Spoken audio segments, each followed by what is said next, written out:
And here we go now with part 2, the official coverage of Absolute Green Arrow issue 1. And like always, this is the dissection table. Here we take place video games, trailers, comics, movies, and more, break them down bit by bit. If you missed part 1 of Absolute Green Arrow issue 1, don't worry, you'll find it right before this video, right here on the TikTok wing of the Asylum. And check out the description and the comments right over here, and you'll find links that'll lead you not only to the Kick wing of the Asylum, where we try to go live Monday through Thursday at 7 p.m. Central Time, and in addition, a link that'll lead you to the YouTube wing of the Asylum, where we have an entire dedicated playlist of all the TikToks we've made covering all of the issues of Absolute Batman, and now also beginning in addition with Absolute Batman, we're also going to have a dedicated playlist of all the issues of Absolute Green Arrow. And yes, also in the future, we're also going to be breaking down Absolute Wonder Woman and Absolute Superman and even Absolute Flash in due time. So now without further ado, picking up where we last left off, Diana Lance, aka the Absolute Universe of Black Canary, her interpretation of that character. This is still her. No, she doesn't have the sonic scream, but she's still an incredibly talented badass and a former MMA fighter. Now here in the Absolute Universe, she's just like everybody else. She has bills to pay and she has a father she needs to help keep alive, because unfortunately insurance only covers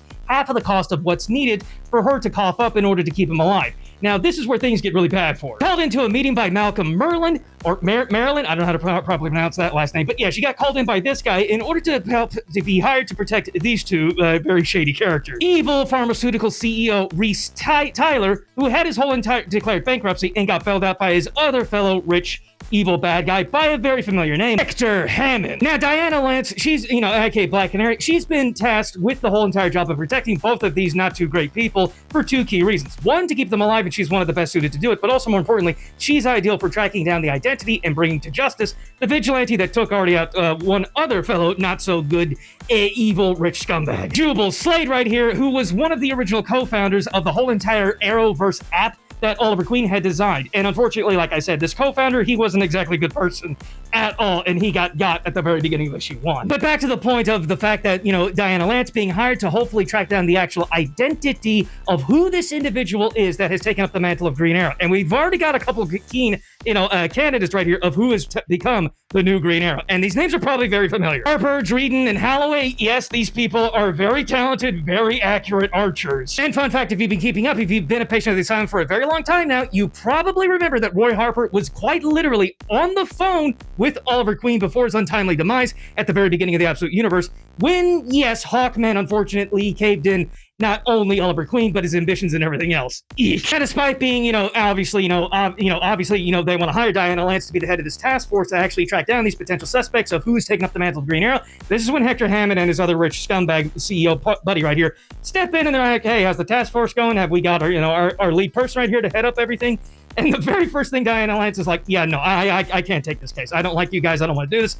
Fortunately for Diana Lance, aka Black Canary, Hector Hammond, he ain't having none of this. And this is the type of evil we're talking about. With just a quick little glance at an iPad, essentially, this guy knows everything and anything about Diana Lance. And the fact that her insurance and her father's insurance are only covering half of the medical bills, and that she pulls these jobs in order to cover the other remaining half, basically keeping him alive because of her efforts working for scumbags like Hector Hammond right here. And with just a push of a button, he cancels everything. He literally turns her own father against him in order to coerce her to work for him. And yeah, pause to read all of that right there. This guy is scumbag material. Really hits home whenever we see these really genuine human aspects of the characters we all love in some form or fashion or another. And I do appreciate the grounded, realistic approach of the fact that at the end of the day in the Absolute Universe, these characters, and we see this in the mainline DC comic book universe anyway, but again, here in the Absolute Universe, it hits a little bit harder when we see this genuine human aspect of these heroes and characters we love so dearly, like Black Canary, just trying to keep her father alive. And for the sake of doing just that, she obviously agrees to pull this whole entire security job for Hector Hammond. Another reason why they wanted someone as absolute of a genuine badass as Black Canary running security for them is because Hector Hammond and his, again, not so really great,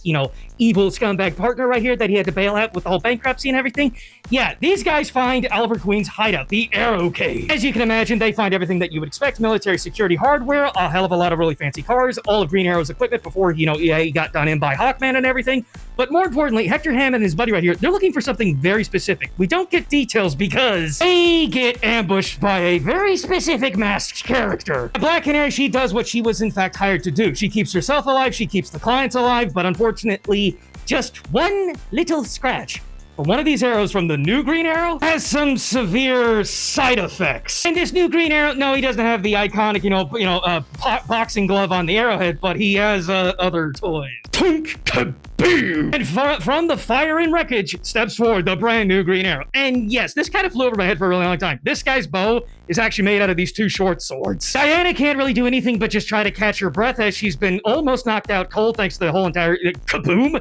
And this Green Arrow doesn't waste any time. He dismantles his bow and brings his blades to bear. And promptly gets to work. This new Green Arrow absolutely holds and pulls no punches. This new Green Arrow absolutely does in fact drop bodies. After eliminating the entirety of the task force, the security force put together by Diana Lance, Black Canary, in record time, yeah, this new Green Arrow immediately sets his sights on Hector Hammond, and he pleads for his life and even offers up the actual identity of who took out Oliver Queen, aka the original Green Arrow. But this new one, he doesn't care. After parting Hector Hammond with about, half of his digits right here, he runs off and basically tells Hector Hammond, we'll wrap this up another time, because Black Canary does get up off the ground, and she manages to chase him off with a little bit of gunfire. At this point, I don't know why Black Canary didn't just let this guy, just go. She didn't have to do this, but unfortunately, a hero will be a hero, and will even save the bad guys.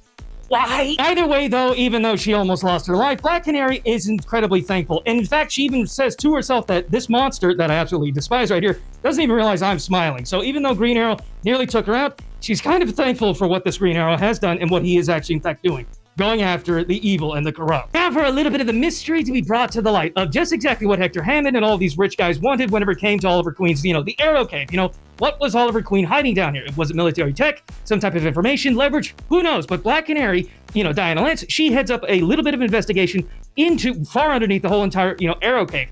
And this is where things get really confusing really quickly. An impossibly preserved body of this young individual who clearly was going through some kind of mutation. Again, this is someone who's not breathing, unfortunately, and yeah, obviously some type of mutation.